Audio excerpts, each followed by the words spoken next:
అనుదిన నిత్య జీవపు మాటలు. దేవుని నామానికి మహిమ కలుగునుగాక. దేవుని వాక్యాన్ని చదువుకుందాము. కొందరు ఆలస్యమని ఎంచుకున్నట్లు ప్రభు తన వాగ్దానమును గురించి ఆలస్యము చేయవాడు కాడు గాని ఎవడనూ నశింపవలని ఇస్సియంపక అందరూ మారు మనసు పొందవలని కోరుచు మీ ఎడల దీర్ఘశాంతము గలవాడై ఉన్నాడు. పేతురు రాసిన 2వ పత్రిక 3వ అధ్యాయము 9వ వచనం. మన ప్రభు మన కొరకు పరలోకములో స్వాస్థ్యము సిద్ధపరిచి తిరిగి వస్తానని, అక్కడకు తీసుకుని వెళ్తానని వాగ్దానం చేశారు. ఆయన ఆరోహణమైనప్పుడు దేవదూతలు కూడా ఏ రీతిగా ఆయన పరలోకమునకు వెళ్ళారో అదే రీతిగా తిరిగి వస్తారని చెప్పారు.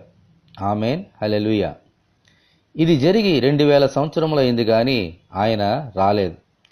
అలాగని ఆయన వాగ్దానం తప్పుపోయినట్ట కాదు.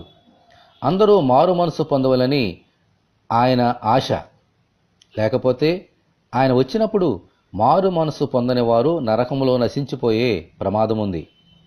మనమైతే ఎల్లప్పుడూ ఓపికతో ఆయన రాకడ కొరకు కనిపెట్టుచు పెళ్లి కుమార్తె వలె సిద్ధపడుదాం. ప్రభువా, మారు మనసు అనుభవము కలిగి మీ రాకడ కొరకు ఎదురుచూచుచు మీ పెండ్లి భారీగా సిద్ధపడుచు ఎత్తబడే గుంపులో మేముండినట్లు దయచేయమని ప్రభు అయిన యేసుక్రీస్తు ద్వారా మనమందరము దేవుని ప్రార్థన చేసుకుందాము. ప్రభువా, మీకు వందనాలు తండ్రి.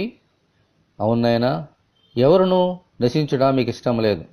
అందుకనే నశించిన దానిని వెదికి రక్షించుటకు ఈ లోకంలో దేవుని గొర్రెపిల్లగా వచ్చిన్నారు. ఎవరైతే మారు మనసు పొందక మిమ్మలను తృణీకరిస్తున్నారో వారందరికీ నరకము అనే గమ్యాన్ని సిద్ధం చేశారు.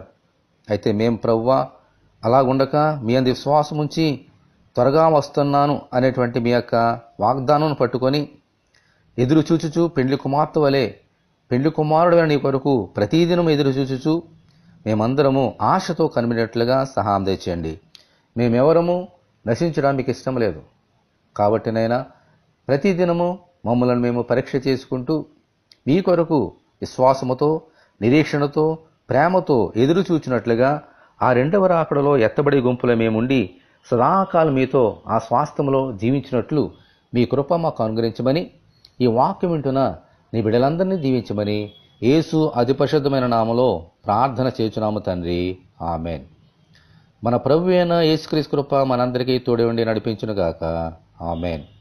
పరిశుద్ధ దేవుని మందిరం.